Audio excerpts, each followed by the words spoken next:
दंडवत हो.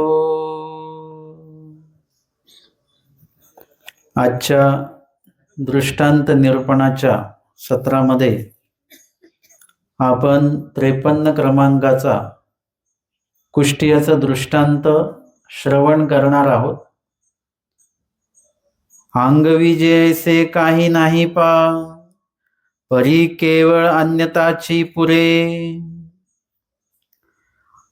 केवळ अनन्यताची पुरे म्हणजे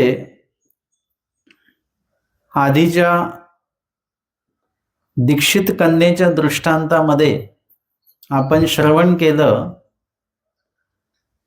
की परमेश्वरालागी जीवाने काही एक नांगवावे. काही अंगवू नये बरं, सर्व काही अंगवता येतं.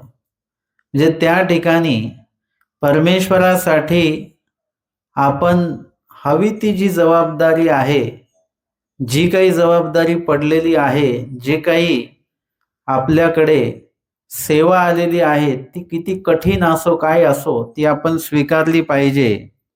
आणि आजच्या दृष्टांतामध्ये सांगतात की अंगवीजे ऐसे काही नाही पा, म्हणजे अशी वेळ येईलच असं नाही, पण आपली मात्र काय असली पाहिजे, केवळ अनन्यताची पुरे. केवळ अनन्यता जी आहे ती अनन्यता आपली असणं तेवढंच आवश्यक आहे. आणि म्हणून या ठिकाणी हे लक्षात आलं पाहिजे की अनन्यता म्हणजे एकनिष्ठता जी आहे, ती एकनिष्ठता परमेश्वराबद्दल आपल्या मनामध्ये जर का असेल तर काय होणार आहे की त्या ठिकाणी परमेश्वर नुसती अनन्यता जरी ठेवली, म्हणजे स्वामींनी हे तर सांगितलेलंच आहे, जे काही येईल ते तुम्ही स्वीकारायचं आहे. परंतु असं काही नाहीये की तुमच्याकडे धर्म आचरताना तुमच्याकडे खूपच काही मोठी जबाबदारी येईल किंवा खूप काही कठीण काहीतरी आपल्याला करावं लागणार आहे, अशातला काही भाग नाही. परंतु आपण मात्र अनन्यताची म्हणजे एकनिष्ठता जी आहे, ती एकनिष्ठता आपल्यामध्ये असणं तेवढंच गरजेचं आहे. आपलं काय होतं की एकनिष्ठतेमध्ये आपण थोडंसं कमी पडतो. एकनिष्ठता जी असणं आवश्यक आहे, म्हणजे त्याच्यामध्ये आपण व्यावहारिकदृष्ट्या एकाग्रता जर म्हटलं, म्हणजे कुठल्याही कार्यामध्ये सहभागी होताना एकाग्रता त्या कार्याविषयी आपली असणं आवश्यक आहे. एकाग्रता नसेल, आपल्या जर का मन चल विचल असेल तर आपलं कुठलंही कार्य व्यवस्थित होत नाही. भक्ती साधनेमध्ये या एकाग्रतेला एकनिष्ठता असं म्हटलेलं आहे. म्हणजे ज्या परमेश्वराची आपण भक्ती करतो आहोत त्या परमेश्वराविषयी एकनिष्ठता जी आहे ती आपली असणं आवश्यक आहे. भक्तीमध्ये जर का आपण चल विचल आपलं चालू असेल, घडी तिकडे घडी तिकडे, तर ते मग काय होतं की मग परमेश्वराला पण आपल्याला योग्य ते दातृत्व करता येत नाही. आपली सुद्धा जी भक्ती आहे ती एकनिष्ठ अशी काही राहत नाही. आणि यासाठी स्वामींनी कुष्टियाचा दृष्टांत सांगितलेला आहे. आणि तो डोमेग्राम या ठिकाणी देमतीच्या प्रसंगावरून तो सांगितलेला आहे. उत्तरार्ध 144 क्रमांकाची देमती प्रति कुष्ठ धर्म निरूपण ही लीळा आपण आज घेणार आहोत. गोसाव्यांसी भीतरीला ओट्यावरी आसन असे. आमच्या स्वामींना भीतरीला ओट्यावरी म्हणजे आतमधला जो ओटा आहे मठातला, त्या ओट्यावर आसन आहे. साधे आली आणि साधाईसा ज्या आहेत त्या साधाईसा तिथे आल्या. ती गोसाव्यांजवळी बैसली असती आणि त्या आमच्या स्वामींजवळ येऊन बसल्या. देमाईसे आली, देमाईसा पण तेवढ्यामध्ये आलेल्या आहेत. ती गोसाव्यांजवळी बैसली असती आणि त्या सुद्धा स्वामींजवळ बसलेल्या आहेत. स्वामी साधाईसांना म्हणतात, साधे हो तुम्ही स्नान करू जा. साधाईसांना स्वामी म्हणतात की तुम्ही स्नान करू जा, म्हणजे स्नान करायला, आंघोळ करायला तुम्ही जा. आणि हो काजी असं म्हटल्यानंतर साधे उठिली, आणि साधाईसांना उठायला सांगितल्यानंतर साधाईसा उठल्या आणि गेलेल्या. कारण स्वामींनी आज्ञा दिलेली आहे की इथून तुम्ही जा आणि तुम्ही आंघोळ करा. आता तिथे देमाईसा आणि साधाईसा दोघेही बसलेले आहेत, परंतु स्वामींनी देमाईसांना उठायला सांगितलेलं नाहीये, साधाईसांना उठायला सांगितलेलं आहे, साधाईसांना जायला सांगितलेलं आहे. आणि त्या वेळेला साधाईसा मात्र उठून गेलेले आहेत, आणि स्वामींनी आज्ञा केली जावं लागणार. परंतु देमाईसांना मात्र स्वामींना काहीतरी निरूपण करायचं आहे, काहीतरी सांगायचं आहे. आणि त्याच्यामुळे त्या ठिकाणी देमाईसा ज्या आहेत त्यांना स्वामी काही जायला सांगत नाहीत. साधे उठिली, गोसावियांशी दंडवत घातले, श्रीचरणा लागले. धोत्र घेतले, बाहेरी आली, कपडे घेतले आणि त्या बाहेर आलेल्या आहेत. गोसावी देमाईसा काही पा निरूपिती. आता साधाईसांना माहिती आहे की देमाईसांना स्वामी काहीतरी निरूपण करणार आहेत, कारण की स्वामी जे आहेत ते कुठल्याही प्रकारे अन्यवार्ता करत नाहीत. आम्हाला जर का परमेश्वर धर्मवार्ता करायला सांगतात तर त्यावेळेला परमेश्वर देखील धर्मवार्ताच करतात. परमेश्वर कधी अन्यवार्ता करत नाहीत. आणि आता देखील देमाईसांना स्वामी काहीतरी निरूपण करणार आहेत, काहीतरी सांगणार आहेत, आणि म्हणून स्वामींनी त्यांना साधाईसांना सांगितलं जायला. आता यामध्ये साधाईसांच्या हे लक्षात आलं की स्वामी आता त्यांना जे निरूपण करणार आहेत ते आपल्याला देव ऐकू देणार नाहीत, कारण आपण कदाचित त्या निरूपणाला पात्र नाही, आपण योग्य नसू, आणि त्याच्यामुळे स्वामींनी जायला सांगितलेलं आहे. काही बाबतींमध्ये जे निरूपण स्वामी करतात ते भटोवास मुख्य करून सर्वांना निरूपण करत असतात, परंतु काही निरूपण असं आहे की वैयक्तिक एका व्यक्तीपुरतंच करायचं आहे, वैयक्तिक त्या व्यक्तीलाच ते शिक्षापन करायचं आहे, त्या व्यक्तीलाच ते विधान सांगायचं आहे, बाकीच्यांना ते सांगायचं नाहीये. आणि त्याच्यामुळे त्या ठिकाणी साधाईसांच्या लक्षात आलं की स्वामी जे आता निरूपण करणार आहेत ते काहीतरी गहन निरूपण आहे, काहीतरी महत्वपूर्ण निरूपण आहे, आणि आपल्याला तर मात्र जायला सांगितलेलं आहे. आपल्याला एरवी जर का कोणी निरूपणातनं उठून जायला सांगितलं तर आपल्याला तर बरंच होऊन जातं की बरं झालं, म्हणजे सुरुवातीला नाही, पण अर्धा पाऊण तास झाल्यानंतर मग असं वाटायला लागतं बरं का आपल्याला की निरूपणातनं उठावं का, असं मनामध्ये सुरू होऊन जातं, जायची एक ओढ लागून जाते. आणि त्याच्यामध्ये कोणीतरी काही काम सांगितलं तर पटकन उठलो की आपण लगेच अदृश्य होऊन जातो, निघून जातो. परंतु साधाईसांना जेव्हा सांगितलेलं तर साधाईसांना उलट ओढ लागली त्याच्यामध्ये. जेव्हा असं असतं ना की तुम्ही गुरुमंत्र घेतलेला आहे का नाही, मग तुम्ही हे ऐकू शकत नाही. हे का सांगितलं जातं, कारण की त्या निमित्ताने ओढा लागला पाहिजे की काय असं निरूपण करतायत जे गुरुमंत्र घेतल्याशिवाय सांगत नाही, आणि म्हणून त्या ओढ्याने ते गुरुमंत्र त्यांनी घेतला पाहिजे, अशा प्रकारे म्हणून ते सांगितलं जात असतं. परंतु जर सांगण्याची पद्धत चुकली तर मग काय होतं की जो व्यक्ती आहे त्याला तो ओढ निर्माण होणार नाही, उलट तो जास्त धर्मापासून लांब निघून जाऊ शकेल. आणि म्हणून आपल्याला जरी कोणी सांगितलं की हे तुम्ही ऐकू शकत नाही तर आपल्याला प्रश्न निर्माण झाला पाहिजे, का नाही ऐकू शकत, आम्ही असं केलेलं आहे किंवा केलेलं नाहीये की जेणेकरून आम्हाला हे ऐकता येणार नाही.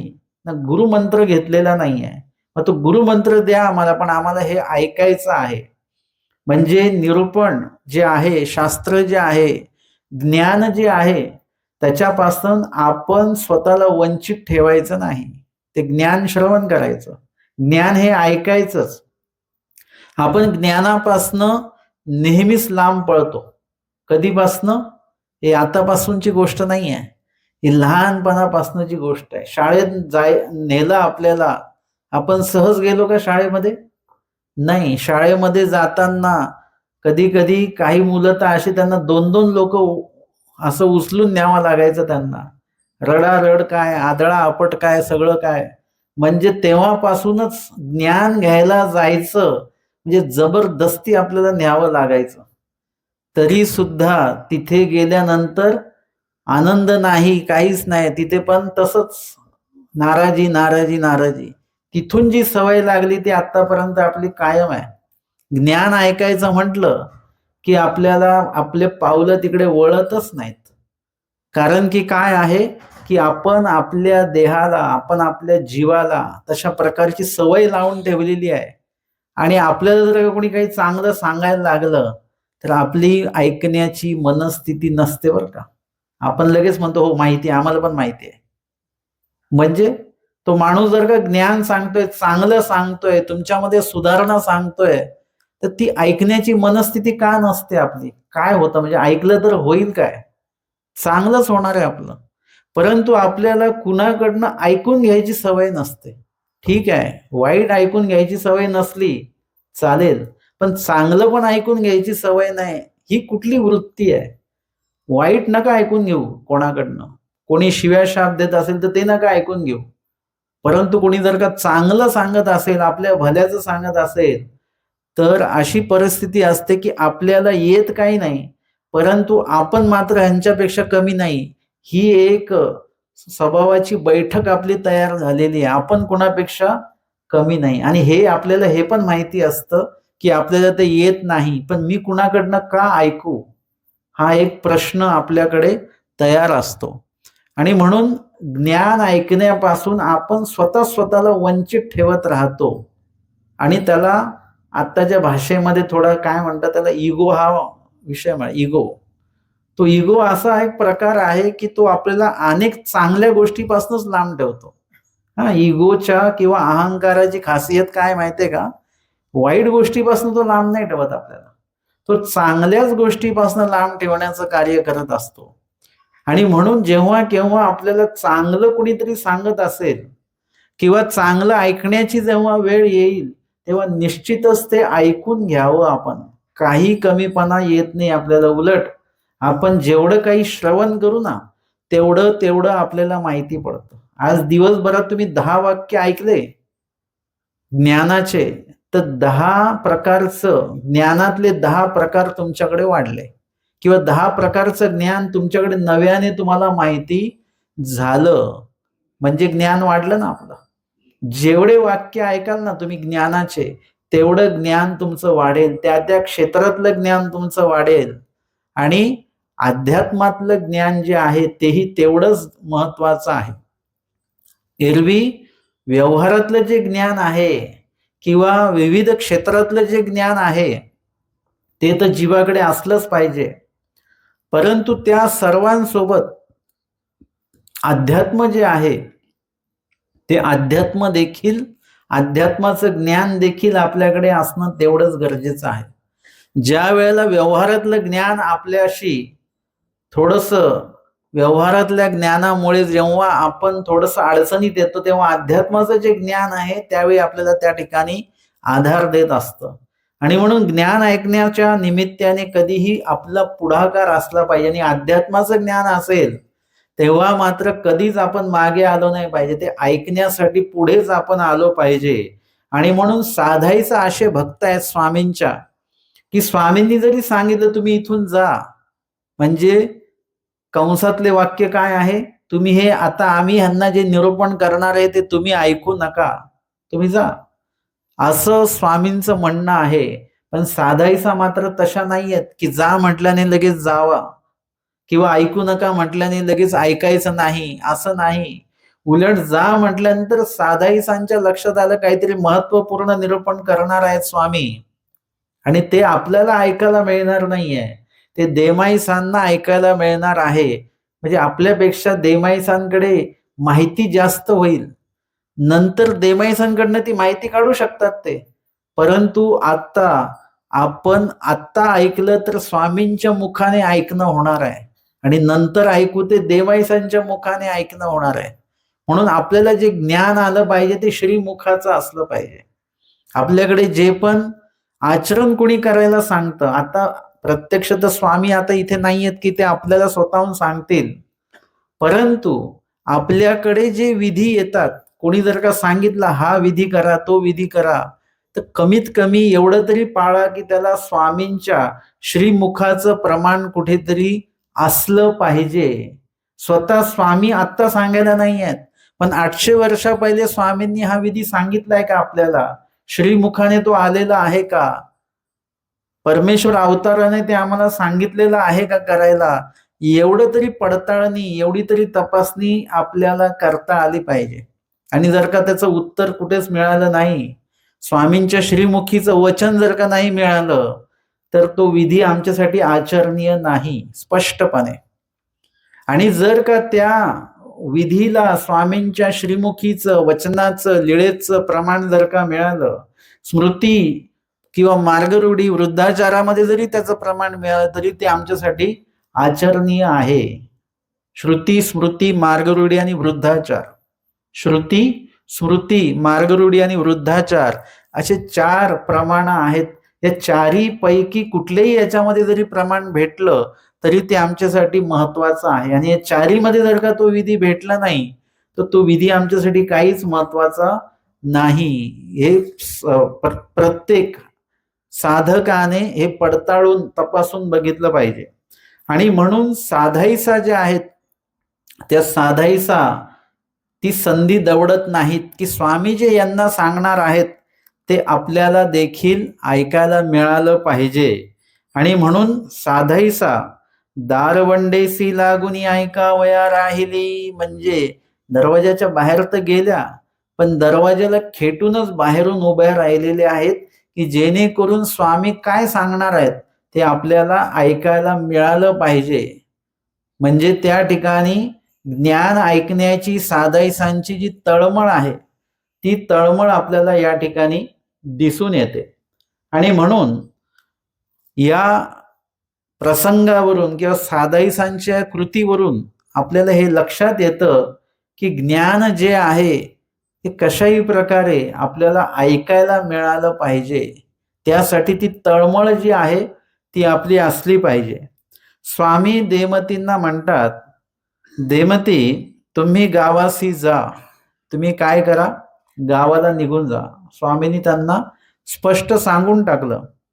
हे काहीजी, यावर देमती स्वामींना म्हणतात, हे काहीजी आपले सकळ सांडुनी गोसाव्यांच्या दर्शना येईजे. म्हणजे मी सगळं माझं काही प्रपंच असेल, काही जबाबदाऱ्या असतील, हे सगळं सोडून आम्ही देवाच्या दर्शनाला येत असतो. आणि गोसावी पाठवूची लागती, आणि देव तर आम्हाला इथे ठेवत सुद्धा नाही, जायला सांगतात. परंतु मुळामध्ये म्हणजे आपल्याला असं वाटत असतं की आपण देवासाठी सगळ्या जबाबदाऱ्या सोडून आलो, परंतु तसं नसतं बरं का.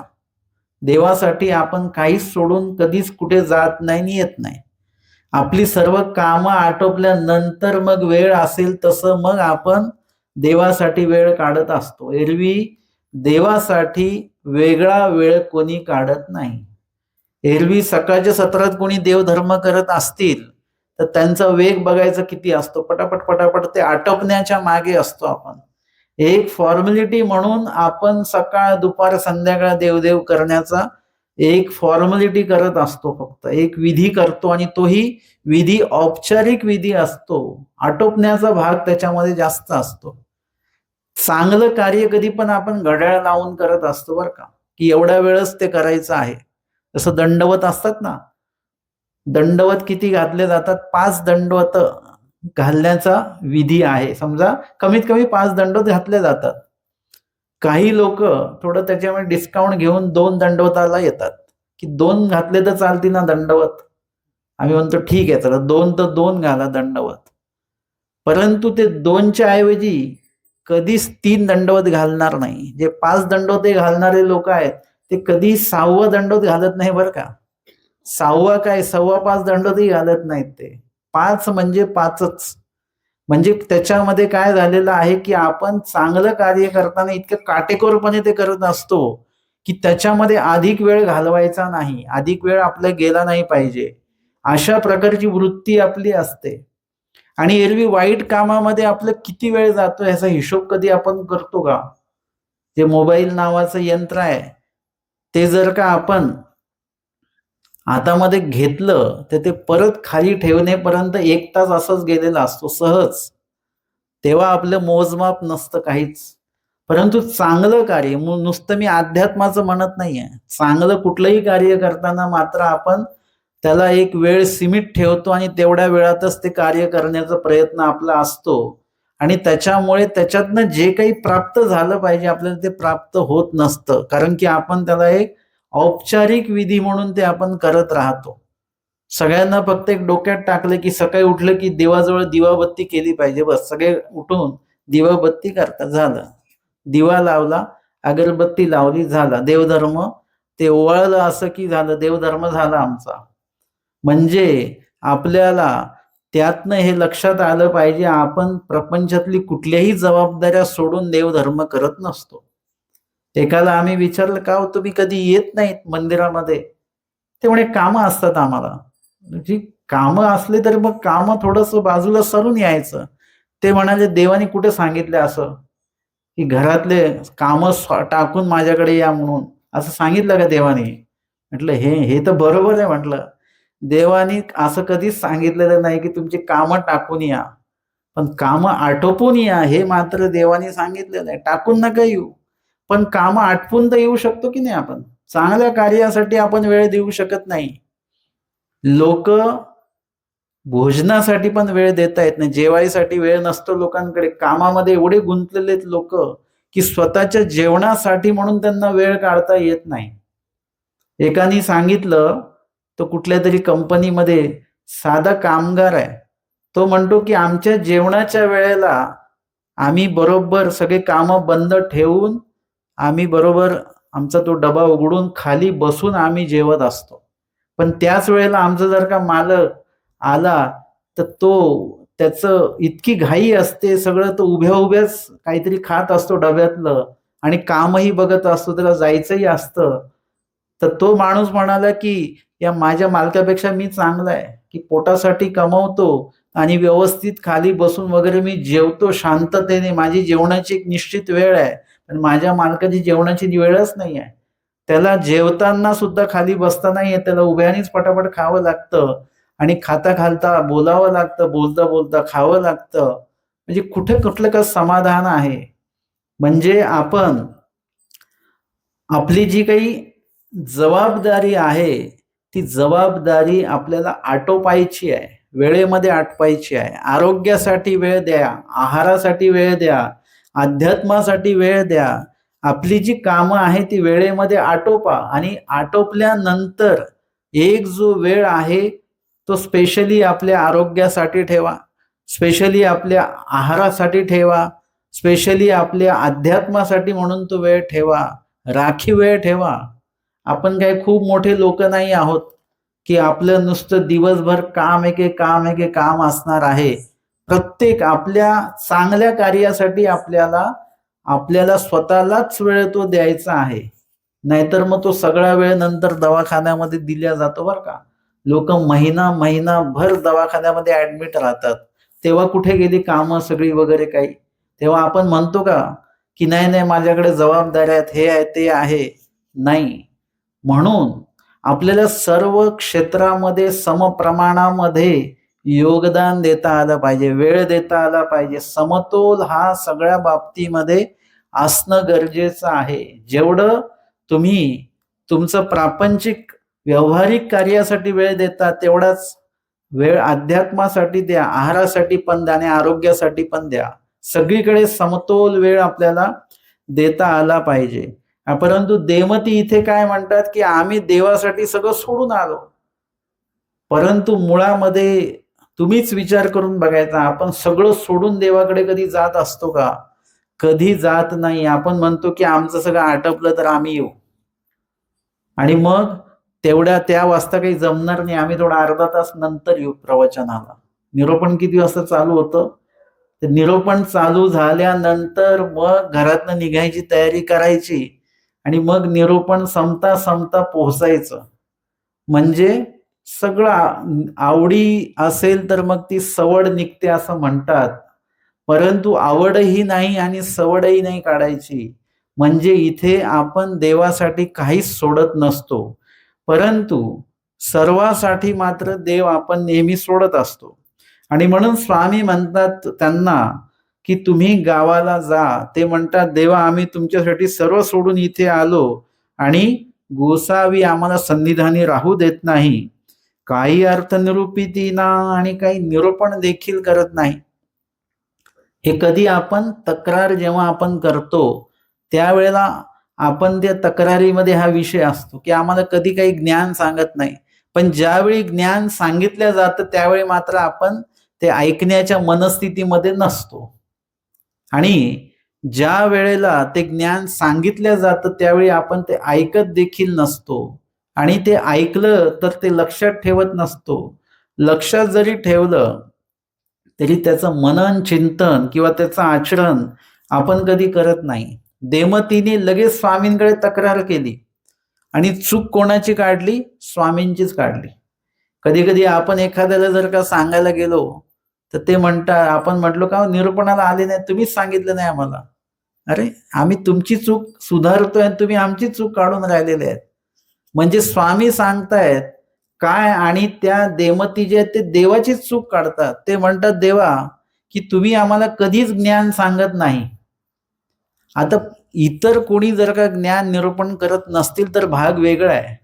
परंतु परमेश्वर ज्ञान सांगत नाही असं कधीच होणार नाही.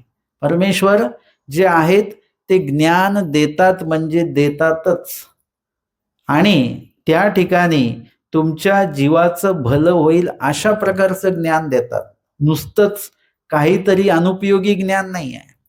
ते जे उपयोगी जाणारं ज्ञान आहे जगण्यासाठी, जीवनासाठी, अशा प्रकारचं ज्ञान परमेश्वर देतात.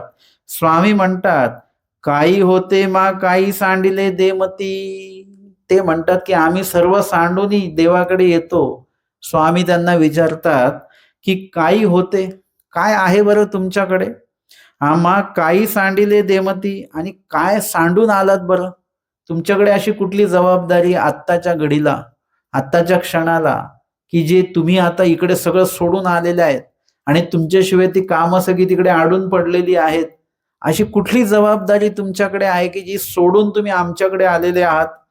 पोरिया एकू होता तो मरोनी गेला. म्हणजे पती होता तो मेलेला आहे. म्हणजे आता त्या कशा आहेत? विधवा आहेत, पती नाहीये.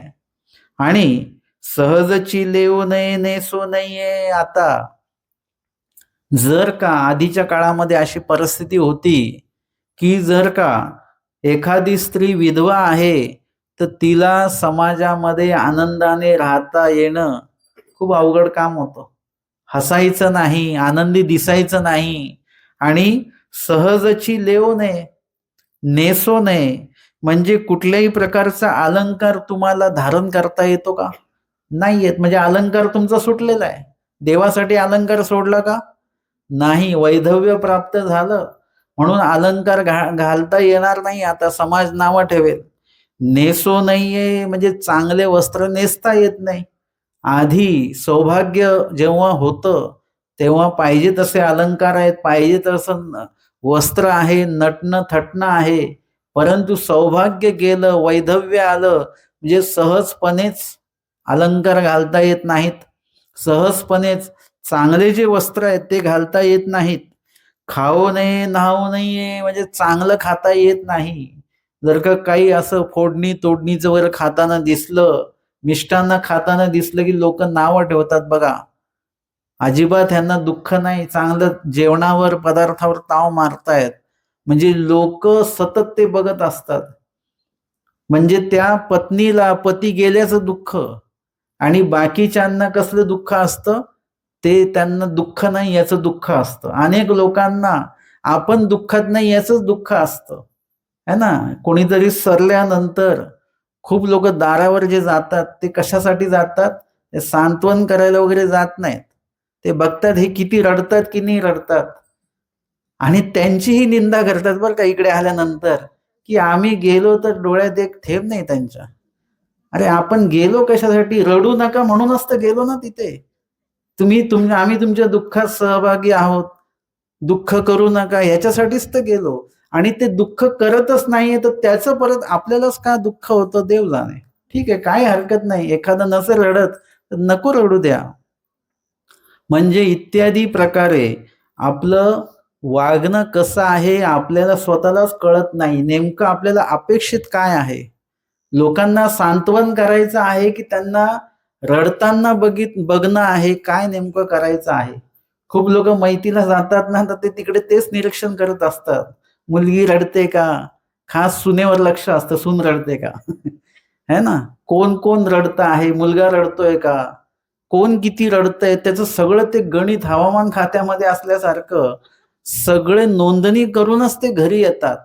म्हणजे इत्यादी प्रकारे किती दुःख असतं एखाद्याचं. समजा ती विधवा जी पत्नी आहे, त्या विधवा बाईला किती प्रकारचं समाजाचं बंधन आहेत. आमच्या स्वामींनी सांगितलं की एका पतीसाठी 7-5चा सासुरवास सहन करावा लागतो. पती जिवंत असताना सहन करावा लागतो आणि पती मेल्यानंतर जास्त सासुरवास सहन करावा लागतो. आणि तो सासुरवास मात्र म्हणजे पती असताना जो सासुरवास तो फक्त सासरकडच्या लोकांचा असेल, परंतु पती गेल्यानंतरचे जे काही सासुरवास असतो ना, तो पूर्ण समाजाचा सासुरवास त्या बाईला सहन करावा लागतो. कोणी पण येऊन नावं ठेवतं, अशा प्रकारची स्थिती आहे. म्हणजे मी हे कशासाठी सांगतो तुम्हाला, की एवढं दुःख आहे. सहजची लेव नये, नेसो नये, खाओ नये आणि न्हावू नये, म्हणजे सतत असं रोज अंघोळ करणं वगैरे, म्हणजे आनंदाचं कुठल्याही क्रिया जी आहे, आनंदाची कुठलीही क्रिया त्यांना करता येत नाही. तयाचे काही असले तरी ते नाही, तरी बापा भावाची हांडिया तावाविया, मग घासू बरी जेवावे. आणि मुळातच असं होऊन जायचं की एकदा ती मुलगी जर का विधवा झाली की तिला माहेरी पाठवून दिल्या जायचं. सासरकडचे कोणी सांभाळायला तयार नाही. आमच्या लीळा चरित्रामध्ये हे आम्हाला बघायला मिळतं की आमच्या महादाईचा आहे, त्यांना घरी पाठवून दिलेला आहे. त्याच्यानंतर एकाईचा आहेत, ते हातरित्या झालेले आहेत, विधवा झालेल्या आहेत, त्यांना घरी पाठवलेलं आहे. आणि त्या लीळा चरित्रामध्ये जुन्या काळात काय घटना घडत होत्या त्याची नोंदणी याच्यामध्ये एक प्रकारे आलेली. तो जो काळ आहे त्या काळाचं, त्या ठिकाणी काय घडायचं त्या काळामध्ये ते आम्हाला इथे नोंद त्याची लीळा चरित्रामध्ये दिसून येते. आणि बापा भाऊच्या म्हणजे एकदा जर का वैधव्य प्राप्त झालं की माहेरी जायचं. आणि माहेरी आल्यानंतर काही स्वतंत्रता आहे का? नाही. स्त्रीची परिस्थिती अशी असते की एका विशिष्ट वेळेपर्यंतच माहेर असतं तिला. त्याच्यानंतर माहेर पण मग माहेर राहत नाही. जोपर्यंत आई वडील आहेत तोपर्यंत माहेर असेल. एकदा आई वडील गेल्यानंतर मग ते माहेर पण राहत नाही. आणि मग तिथे जर का असं वैधव्य प्राप्त होऊन जर का माहेरी राहायची जर का वेळ आली तर मग बापा भाऊची हांडिया तावाविया, म्हणजे तिथे असं फुकट खायला मिळणार नाही. आता तिथे दिवसभर तिला काम करावं लागेल स्वतःच्याच घरी. आणि बापा भाऊची म्हणजे बाप भाऊ जे कोणी असतील त्यांच्यासाठी स्वयंपाक बनवा, केर कचरा काढा, सारवून घ्या वगैरे वगैरे सगळी कामं करावी लागतात. आणि मग घासू भरी जेवावे. आणि मग म्हणजे शेवटी सगळ्यांसोबत जेवायचं नाहीये. नंतर एरवीच आत्ताच्याही घडीला सर्व महिलांच्या बाबतीमध्ये असंच असतं की महिलांचं भोजन कधी असतं? घरातले सगळे जेवण सगळं झाल्यानंतर मग ज्या बाईनी सर्वांना गरम गरम भोजन वाढावं त्या बाईला मात्र जेवण कसं मिळतं? थंडगार जेवण मिळतं. तिला कोणी काही ताजं किंवा गरम असं बनवून देत नाही. मग तिला जसं आहे जे आहे आणि जेवढं शिल्लक आहे त्याच्यामध्येच तिला तो घास कुटका खावा लागतो. तिला जर का म्हटलं ही भाजी संपली तुम्ही बनवा, नको मी चटणी सोबत खाऊन घेईल. म्हणजे इत्यादी प्रकारे काय आहे की सामान्यतः स्त्रियांची ही स्थिती आहे. आणि त्यामध्ये जर का अशी परिस्थिती असेल देमाईसांसारखी तर मात्र घासू भरी अन्न नंतर जेवायचं आहे. आणि ते पण मुख्य पंक्तीमध्ये वगैरे बसून नाही, बाजूला बसून आपलं ते जेवायचं, अशा प्रकारची परिस्थिती तुमची आहे. तयापस्य येथून या म्हणजे ते वेळी येईजे, येथून जा म्हणजे ते वेळी जाईजे, हे साने देमती. स्वामी सांगतात ही तुमची घरची परिस्थिती आहे. आणि साध्या त्या देमाईसा काय म्हणतात आहे, देमाईसांना स्वामी म्हणतात ही तुमची घरची परिस्थिती अशी आहे आणि तुम्ही म्हणता आम्ही देवासाठी सगळं सोडून आलोय. काय सोडून आलेलं आहे? तुमच्याकडे सोडण्यासाठी काय राहिलेलं आहे का? तुम्ही अलंकार घालू शकत नाही, चांगले वस्त्र घालू शकत नाही, चांगलं भोजन करू शकत नाही, रोज काही तुम्ही स्नान करत नाही, स्नान करता येत नाही रोज, आणि अन्नही खायचंय ते जे शिल्लक आहे ते खायला मिळणार आहे. म्हणजे तुमच्याकडे असं काय आहे की जे तुम्ही सगळं ऐश्वर्य सोडून देवाकडे आलेले आहात? असं तर काहीच नाही आहे. आमच्या स्वामींच्या सन्निधानी खेईगोई नावाच्या 2 बहिणी आहेत आणि त्यांचं दुधा तुपाचं व्यवसाय आहे. त्या काळामध्ये मला असं वाटतं की या जगातल्या पहिल्या 2 व्यावसायिक महिला असतील. लीळा चरित्रामध्ये त्यांची नोंद झालेली आहे. पहिल्या महिला व्यावसायिक असाव्यात ह्या. आणि त्या काळामध्ये त्यांचा जो देव्हारा होता तो 5 लाखाचा देव्हारा होता. म्हणजे देव्हाराची जी जडणघडण होती, जी काही सजावट होती, तो पूर्ण देव्हाऱ्याची जी काही किंमत आहे ती 5 लाख रुपये होती. त्या काळातले 800 वर्ष आधीची ही गोष्ट आहे. अलीकडे आम्हाला असं बघायला मिळतं की घर खूप मोठं असतं, देवारा मात्र एवढा छोटा असतो, है ना. घराच्या मानाने देवारा असला पाहिजे ना. आपण घराच्या मानाने गेट तयार करतो की नाही? जेवढं घर मोठं असेल तेवढं गेट मोठं. घर एकदम छोटं गेट मोठं असतं का? म्हणजे त्या ठिकाणी घराच्या मानाने घराला शोभेल असा तरी देवारा असला पाहिजे. आणि काही भागामध्ये तर मी बघतो की ते ओट्याच्या बाजूला बेसिन असतं आणि बेसिनच्या बाजूलाच देवारा असतो. आपल्याला हे पण लक्षात येत नाही की देवारा कुठे असला पाहिजे. जिथे खरकटी भांडी धुतो आपण त्याच्या बाजूला देवारा असणं हे अत्यंत अव्यवहारीपणाचं लक्षण आहे. म्हणजे ते एरवी लोक खूप वास्तुशास्त्रानुसार घर बांधायला बघतात. म्हणजे ही साधीशी गोष्ट जी आहे ती गोष्ट मात्र लक्षात येत नाही. आणि म्हणून अशा प्रकारचं सगळं ऐश्वर्य होतं, कोणाचं खेईगोईंचं होतं, आणि त्यांनी स्वामींकडे ते सगळं त्याग करून आलेले आहेत. त्यांचा भाचा येऊन त्यांना म्हणतो की ते देणेकरी आलेले आहेत, घेणेकरी नाही बरं का. आपल्याकडे कोण येतं? आपल्याकडे घेणेकरी येतात, पैसे घ्यायला लोक येतात. ह्यांच्याकडे पैसे द्यायला लोक आलेले आहेत आणि हे मात्र स्वामींकडे बसलेले आहेत. त्यावेळेला त्यांचा भाचा येऊन सांगतो की ते सगळे पैसे द्यायला आलेले आहेत. काय उत्तर द्यायचं त्यांना? त्यांनी विचारलं खेईगोईंनी स्वामींना की तुम्हाला यातलं काही लागेल का? स्वामी म्हणतात येत तैसे काही न लगे. आणि मग त्या खेईगोई त्यांच्या भाच्याला म्हणतात तुम्हाला जे योग्य वाटेल ते करा. त्यांनी पूर्ण संपत्ती जी आहे, कुठलाही स्टॅम्प पेपर विना ती संपूर्ण जी संपत्ती आहे ती त्यांनी भाच्याच्या नावे करून दिलेली आहे. आणि त्या स्वामींना अनुसरल्या आणि त्यांच्या नावाचं वचन आमच्या स्वामींच्या सूत्रपाठामध्ये आलेलं आहे. स्वामींच्या मुखातनं आलेलं की त्याग जैसा खेईगोईचा. अशा प्रकारचा त्याग खेईगोईंचा आहे, ज्यांचं नाव स्वामींच्या श्रीमुखामध्ये त्यांच्या त्यागाच्या प्रशंसेसाठी आलेला आहे. एवढा त्याग देमाईसांकडे आहे का? देमाईसांकडे त्यागायलाच काही नाहीये. आपण जेव्हा म्हणू आम्ही संसार त्याग करून आलो तर पहिलेच विचार करायचा की आपण संसाराचा त्याग केलाय की संसाराने आपला त्याग केलेला आहे. जोपर्यंत आपली किंमत असते त्या ठिकाणी आपण राहत असतो. आपल्याला जसं कळतं की आता आपली किंमत कमी कमी कमी कमी होते आहे, आपली काही आवश्यकता नाही, मग तिथून त्या जागेतनं आपण थोडं बाहेर पडतो, निघायला लागतो. जोपर्यंत आपलं काम आहे तोपर्यंत आपण निघत नाही तिथून.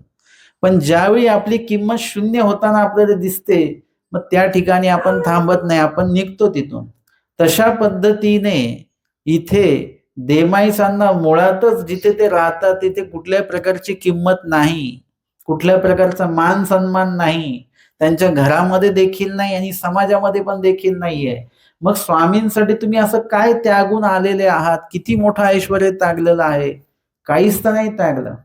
आमचे निळभट्ट भांडारेकार ऐश्वर्य संपन्न व्यक्तिमत्व आहे. एका वाक्यावर स्वामींच्या सोबत सगळं सोडून निघालेले आहेत. माहीम भट्ट चांगले श्रीमंत व्यक्ती आहेत, परंतु स्वामींच्या निरूपणानंतर सर्वच्या सर्व त्यागून आले की परत कोणाला घरी सांगायला देखील नाही गेले की मी चाललो म्हणून, हेही सांगायला गेलेले नाही आहेत. म्हणजे इत्यादी प्रकारे आपल्याला लीळा चरित्रामध्येच इतके चांगले ऐश्वर्य संपन्न लोक आहेत की एका क्षणामध्ये देवासाठी म्हणून त्यांनी ते सर्व त्यागलेलं आहे, सोडून दिलेलं आहे. त्या गोष्टीला त्याग असं म्हटलं जातं. आपल्याकडे त्यागण्यासारखं असं आहे काय? आपण म्हटलो आम्ही प्रपंच सोडून आलो, पण आपलं वय किती झालेलं आहे? आपली आता किंमत तरी राहिलेली आहे का? काहीच किंमत नाही राहिलेली आहे. आणि मग आपण म्हणतो मी देवासाठी सगळं सोडलं. नाही सोडलं अजून आपण. देवासाठी जेव्हा त्यागायची वेळ होती त्यावेळी जर का त्यागलं असतं तर मग ते देवासाठी सोडलं असं झालं असतं. आता पूर्ण जेवण झालं आणि मग म्हणायचं पदार्थ आता नको मला, हे माझ्याऐवजी आपण अजून कोणाला तरी वाढा, त्याला त्याग नाही म्हणत. आपलं पोट भरल्यानंतर मग तो पदार्थ न खाण्याला त्याग म्हणत नाही. जेव्हा आपल्याला भूक आहे त्यावेळेला एक घास आपण खावा आणि एक घास इतरांना द्यावा, त्याला त्याग असं म्हटल्या जातं. आणि म्हणून ज्या काळचं त्या काळी आपल्याला त्यागता आलं पाहिजे, तो वेळ साधता आली पाहिजे, तर त्याला म्हणावं की आम्ही देवासाठी सगळं सोडून आलेलो आहोत. आपण शेवटी शेवटी निरूपणाला पोहोचलो आणि मग म्हणायचं की मी सगळी घरातली कामं टाकून आलो, त्याला निरूपणाला येणं असं म्हणत नाहीत. आणि म्हणून इथे स्वामींनी त्यांना हे सगळं लक्षात आणून दिलं आणि म्हणून स्वामी म्हणतात त्यापेक्षा तुम्ही असं करा, ज्यावेळी आम्ही बोलवू त्यावेळी या आणि ज्यावेळी जा म्हणू त्यावेळी जा, असं स्वामी त्यांना तो विधी सांगतात. हे साने देवती, हे काही छोटं नाही, हे पण भरपूर झालं जर का एवढं जरी तुम्ही केलं तरी. जिजी तैसे असो काही जाणी जताये, ते म्हणे तसं काही कसं राहायचं ते काही मला माहिती नाही. स्वामी म्हणतात काही जाणावे असे देमती, याबद्दल काय जाणायचं? अशी जैसे कुष्टियाच्या धर्मी, कुष्टियासारखं राहावं. ते कैसे जी, म्हणजे कुष्टियाच्या धर्मी म्हणजे नेमकं काय, ते कसं बरं? तेव्हा स्वामी सांगतात देव माझा मी देवाचा ऐसिया होनी अशी जो का देमती. म्हणजे आत्ताची जी स्थिती आहे तुमची, यामध्ये प्रपंचाने तुमचा त्याग केलेला आहे. जर का योग्य वेळी आपण प्रपंचाचा त्याग नाही केला तर प्रपंच आपला त्याग करत असतो, है ना. ते मळमळ होते ना, मळमळ झाल्यानंतर लगेच माणूस काही वमन करायला जात नसतो. तो मळमळ होऊ देतो होऊ देतो होऊ देतो.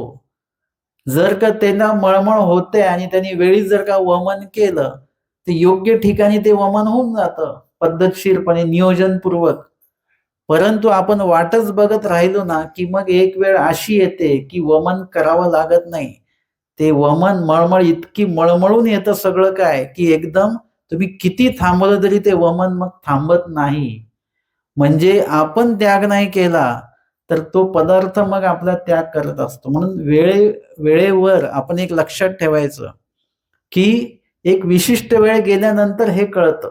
हे जे आता मी बोलतोय हे त्यावेळी कळत नाही. जसं माझं एक संशोधन आहे, 10वीला चांगला अभ्यास केला पाहिजे हे कोणाला कळतं माहितीये का? 10वीच्या मुलाला नाही कळत. 10वी झालेल्या मुलालाच कळतं की 10वीला चांगला अभ्यास केला पाहिजे बरं का. मग तो सगळ्यांना सांगतो की 10वीला अभ्यास कर बरं का. पण तो जेव्हा 10वीला असतो ना, जेवढे 10वीला मुलं आहेत त्यांना कळत नाही हा विषय की 10वीला अभ्यास केला पाहिजे. विशिष्ट मुलांना कळतं ते, पण सगळ्यांनाच कळतं असं नाही. तसं त्यागाचा जो काही विषय आहे हा सर्वांना कळत नाही, पण विशिष्ट वयानंतर मात्र त्यांना कळायला लागतं की हे बरोबर आहे बरं का. आणि म्हणून निरूपणाला वयस्कर मंडळी जास्त असतात, है ना, तरुण मंडळ कमी असतं. कारण की तरुणांना हा विषय नसतो कळत आत्ता, तो नंतरच कळत असतो. आणि म्हणून इथे स्वामी सांगतात की असावे ऐसे कुष्टियाच्या धर्मी. तो कसा बरं ना, मी देवाचा, देव माझा आणि मी देवाचा, ऐसिया परी ऐसिया होऊनी असी जो का देमती, असं असं आपण होऊन राहिलं पाहिजे. जी जी कुष्टियाचे धर्म ते कैसे, कुष्टियाचे धर्म ते कैसे म्हणजे कसं, नेमकं कसं. मग गोसावी कुष्टियाचा दृष्टांत निरोपीला स्वामींनी इथे. कुष्टियाचा म्हणजे कुष्ठ ज्याला झालेला आहे अशा व्यक्तीचा दृष्टांत स्वामींनी निरूपण केलेला आहे. कवणी एक व्यवहार असे, कुणी एक व्यापारी आहे, व्यापार करणार आहे. व्यापारी आहे म्हणजे त्याचा थाट माट हा एकेकाळी बघण्यासारखा असतो. व्यापारी असल्यानंतर पैसा त्याच्याकडे खेळता असतो, नोकर चाकर असतात, ऐश्वर्य असतं, कपडे लत्ते सर्व काही, असं सर्व ऐश्वर्य तो भोगत असतो. तयासी कुष्ठ झाले आणि काय झालं की त्याला कुष्ठ झालेला आहे. सोयरी धायरी तयाची खंती करीती, आणि त्याच्यामुळे काय झालं की सोयरी धायरी, एकेकाळी ऐश्वर्यामध्ये जगणारा हा व्यक्ती, त्या व्यक्तीचे जे सोयरे आहेत आणि धायरे, सोयरे आणि धायरे म्हणजे सोयरे तुम्हाला माहिती आहेत है ना, सोयरे ज्यांच्याशी आपली सोयरीक झालेली ते आपले सोयरे, आणि आपल्या सोयऱ्यांचे जे सोयरे असतात त्यांना धायरे असं म्हणतात. महानुभाव पंथाच्या शास्त्रामध्ये अशा ही व्याख्या आलेली आहे की आपल्या सोयऱ्यांचे जे सोयरे असतात त्याला आपण, ते आपले धायरे असतात. असे सोयरे धायरे सगळे जण त्याची खंती करतात, म्हणजे त्याच्या जवळ कोणी यायला बघत नाही. मधल्या काळात असं झालं ना आपल्या बाबतीमध्ये, ज्यांना कोरोना झाला कोणी येत होतं का जवळ? कोणी येत नव्हतं, म्हणजे त्याच्याशी लांबूनच.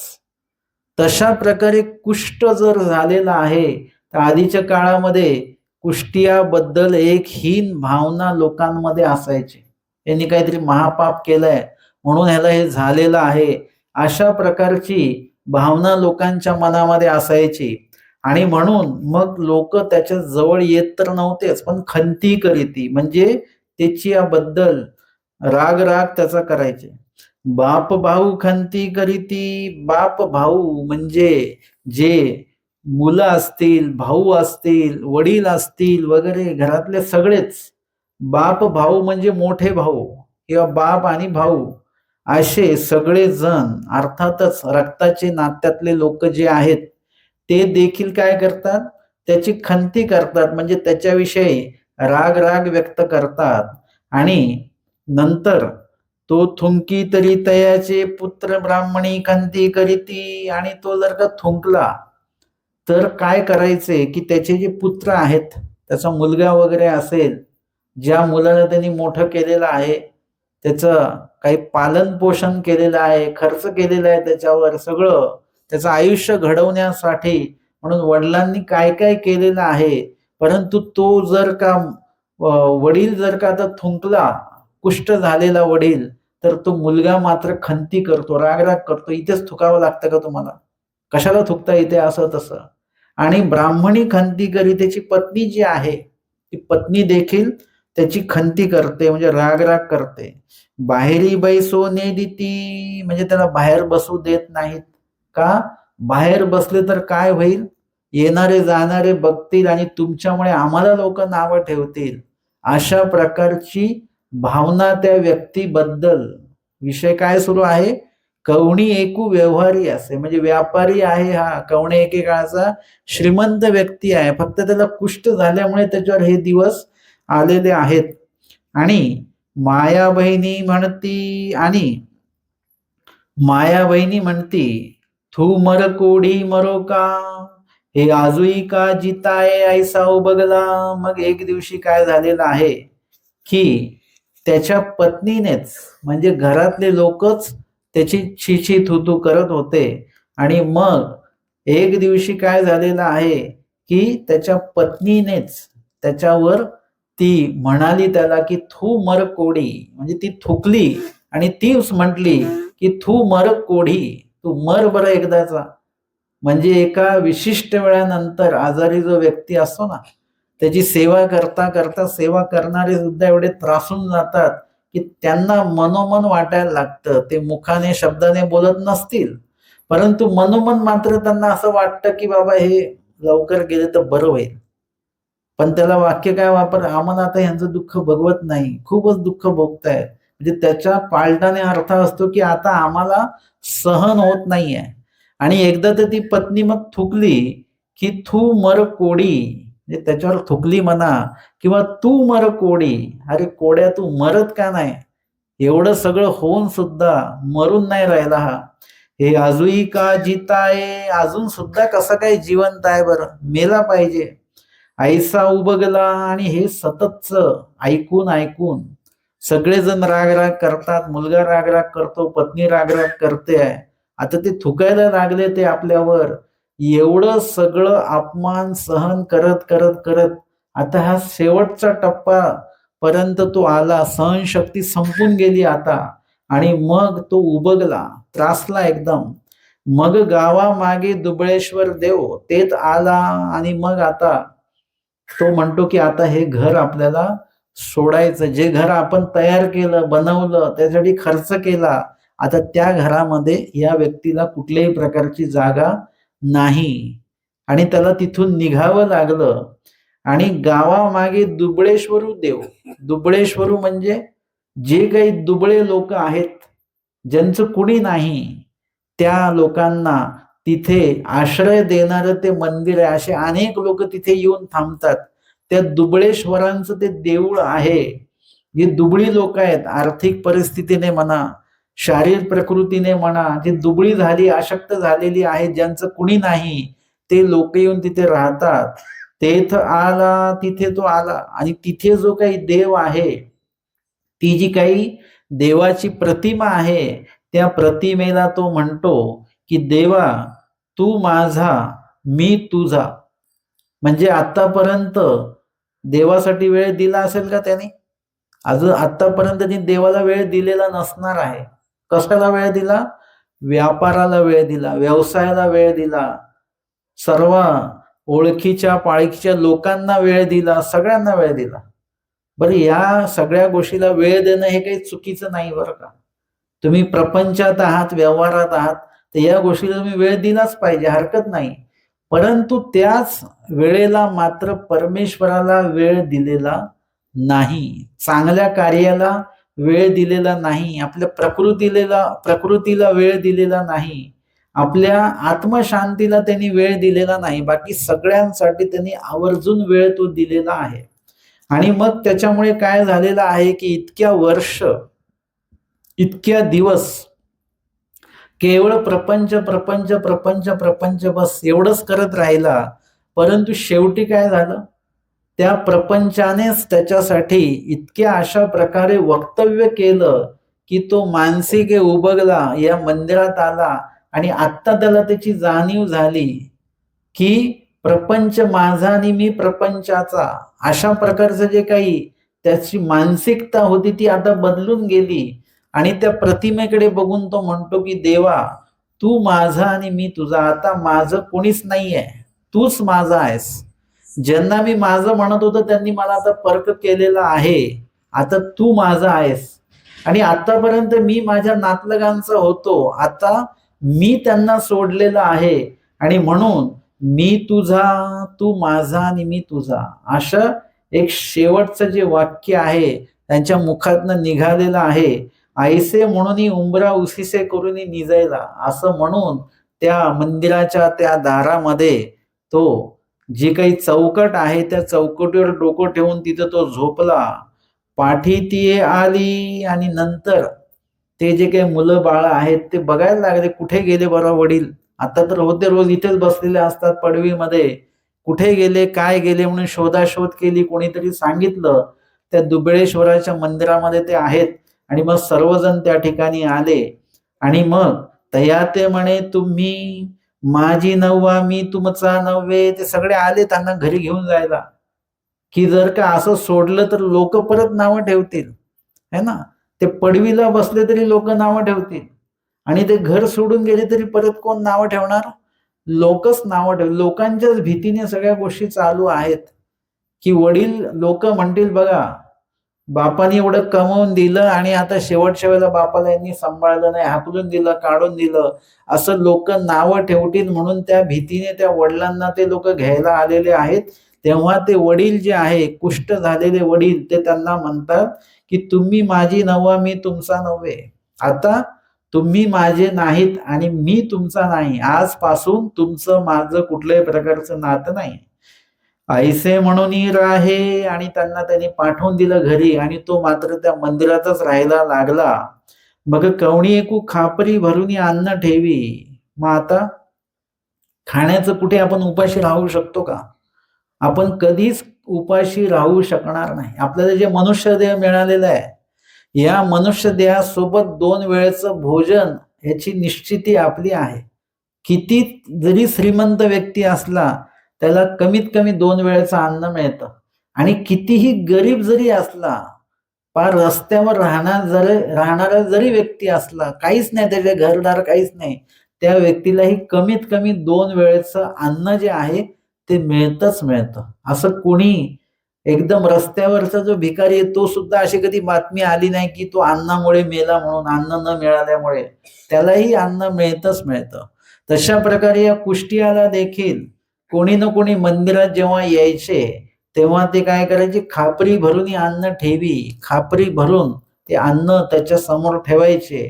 म्हणजे मडक्याचं जे काही तुटलेला जो काही भाग आहे खापर, आणि कवणी एकू करा भरून उदक ठेवी, कुणीतरी मडकं वगैरे भरून त्याच्यासाठी पाणी तिथे ठेवायचं. म्हणजे अन्न आणि पाणी एकच जे विशिष्ट वेळ असते ना आपली, आपण जेव्हा जन्मतो तेव्हा आपल्याला अन्न आणि पाणी, आणि शेवट जो आहे आपला त्यावेळेला पण देखील अन्न आणि पाणी. मग दुसरं कुठलंही ऐश्वर त्यावेळेला असून सुद्धा ते उपभोगायची इच्छा नसते किंवा त्याच्यातून मन आपलं विरमलेलं असतं आणि त्यावेळेला फक्त एवढं 2च गोष्टी, अन्न आणि जे पाणी आहे ते आपल्याला जगवत असतं. हातापायाचे थापे झाले होते आणि त्याला जे कुष्ठ जे कसं होतं ते त्याच्यामुळे अंग झडतं ना असं, म्हणजे बोट वगैरे जे असतात ते असे कमी कमी कमी होत ते बोट त्याचे नष्ट होऊन गेले आणि हातापायाचे थापे राहिले, बोट नाहीच, फक्त थापा जो आहे मधला बोटांचा मागचा जो भाग आहे तेवढाच फक्त शिल्लक होता. तो ऐसे पाणी पिये म्हणून गोसावी श्रीकराचे अनुकारे दाखविले. स्वामी सांगतात तो ऐसा पाणी पिये, म्हणजे आता त्याला बोटाने ते उचलता येत नाही, बोटच नाही आहेत. मग जो तळभाग जो आहे, तळ हाताचा जो भाग आहे त्या तळ हाताच्या त्या थाप्याने तो ते मडकं उचलतो आणि पाणी पितो, असं स्वामींनी अनुकार करून दाखवलं. कवणी एकू ऐसणे सांपटे पांघुरा वया दे, कोणीतरी त्याला अंगावर काहीतरी पांघरूनच देतं. मग काहीसी देवता एकी वासना प्राकृता देवता, दृष्टी तरी अन्नोदक पुरविले, अदृश्य तरी आपले फळ दिलेले. अशी ती देवता आहे. त्या देवतेला नुसता तो शरण गेला तरी देखील त्या देवतेने काय केलं की त्याच्या अन्नोदकाची सोय केलेली आहे. म्हणजे तिथे गेल्यानंतर त्या ठिकाणी त्याला त्या देवतेच्या नावाने तो देवतेची भक्ती करतो नाही करतो, पण तो समर्पित त्या ठिकाणी झालेला आहे, त्यांनी घरदार सोडलेला आहे. परंतु लक्षात घ्या, आता त्यांनी काही सोडलं का? त्याच्याकडे त्याग करण्यासाठी काही राहिलंय का? काहीच नाही राहिलं. त्याच्या नावे आता कुठलं ऐश्वर्य देखील नाही आहे, त्याच्या नावे प्रकृती देखील नाही आहे, त्याच्याकडे स्वतःचं सक्षम शरीर देखील नाही आहे, त्यांनी काहीच सोडलेलं नाही आहे. त्याला सगळ्यांनी सोडलेलं आहे. प्रपंचाने पण सोडलं, मुलाबाळांनी सोडलं, पत्नीने सोडलं, सर्वांनी त्याचा त्याग केला आणि मग त्यांनी घर सोडलेलं आहे. तोपर्यंत त्यांनी काही घर सोडलेलं नाही. आणि म्हणून इथे जशी देमतीची अवस्था आहे तशीच या कुष्टियाची अवस्था आहे. जशी कुष्टियाची अवस्था आहे तशीच तिकडे देमतीची पण अवस्था आहे. आणि एक प्रकारचं इथे जसं कुष्ठ आहे दृष्टांतामध्ये, तसं तिकडे देमतींना काय आहे, वैधव्य आहे. म्हणजे वैधव्य हे कुष्ठ झालेल्या व्यक्तीसारखंच आहे. जसं कुष्टियाची अवहेलना लोक करतात तशाच प्रकारे वैधव्य असलेल्या व्यक्तीची अवहेलना देखील करण्याची प्रथा आधीच्या काळामध्ये होती आता ते थोडं सौम्य झालेलं आहे. आणि अशा प्रकारे त्या ठिकाणी त्याला दृष्टी अन्नोदक पुरविले, अदृष्टी तरी आपले फळ दिदले. म्हणजे दृष्टपर तर त्याला अन्न मिळालं आणि अदृष्टपर त्यांनी जी काही भक्ती केली असेल त्याही काळामध्ये मनोभावे वगैरे वगैरे, तर त्याचं फळ त्याला काहीतरी अदृष्टपर मिळेल असं सिद्धांत सांगतात. तैसा देव माझा मी देवाचा ऐसे होनी अशी जो का देमती. कसं असलं पाहिजे आपण? देव माझा आणि मी देवाचा ऐसिया परी अशी जो का देमती. आमच्या स्वामींनी देमतीला तो विधी सांगितलेला आहे की एक तर पूर्णपणे देवाला समर्पित होऊन जा, आणि तसं नसेल तर मग या कुष्टियासारखं मग ती गत होईल की नंतर मग कुठल्याही प्रकारची किंमत राहणार नाही. आणि मग तुम्ही म्हणाल की मी सर्व सोडून आलो वगैरे, तर आपल्याकडे मुळातच सोडण्यासाठी काही नसतं. आणि म्हणून देमतीला स्वामी त्या ठिकाणी सांगतात आणि हे निरूपण स्वामींनी त्यांना केलेलं आहे. आणि तदनंतर स्वामींनी त्याचं सिद्धांत देखील त्या कुष्टियाच्या दृष्टांताच्या माध्यमातून निरूपण केलेलं आहे. कुष्टियाचा दृष्टांत स्वामींनी त्या ठिकाणी सांगितलेला आहे आणि नंतर त्याचा सिद्धांत देखील सांगितला की अशा पद्धतीने काय करावं जीवाने. नुसतंच काही कुष्ठ झालेल्या जीवासाठी नाही आहे, वैधव्य प्राप्त झालेल्या जीवासाठी नाही आहे. प्रत्येक जीवाच्या मनामध्ये परमेश्वराविषयीचा असा भाव असला पाहिजे की मी देवाचा आणि देव माझा, अशा पद्धतीचा भाव आपल्यामध्ये असला पाहिजे. जरी आज आपल्याकडे द्रव्य आहे, संपत्ती आहे, सगळं काय आहे आणि जनलोक पण भरपूर आहेत, आपल्याकडे नातलग भरपूर आहेत, सगळं आहे, परंतु हे कधी एकदा असं होऊन जाईल की सांगता येत नाही बरं का. आपण ज्या नावेमध्ये बसून चाललेलो आहोत ती नाव कधी उलट झाली सांगता येत नाही. कधीही काही पण होऊ शकतं. मधल्या टप्प्यामध्ये जे कोरोना काळ आला त्याच्यामध्ये खूपशा लोकांचं होत्याचं नव्हतं होऊन गेलं. म्हणजे सगळं बदलून गेलं, त्यांचं आयुष्यच बदलून गेलं पूर्णपणे.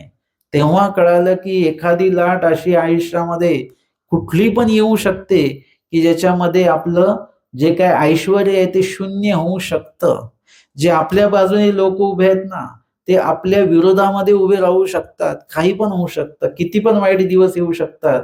आणि ह्या सगळ्या गोष्टी घडल्यानंतर परत आता शेवटी कोण असतं ना? देव असतात. मोठ्यातले मोठे डॉक्टर पण म्हणतात आता आमच्या हातात काही नाहीये, आता देवाच्या हातात आहे, आम्ही तर आमचे प्रयत्न केलेले आहेत.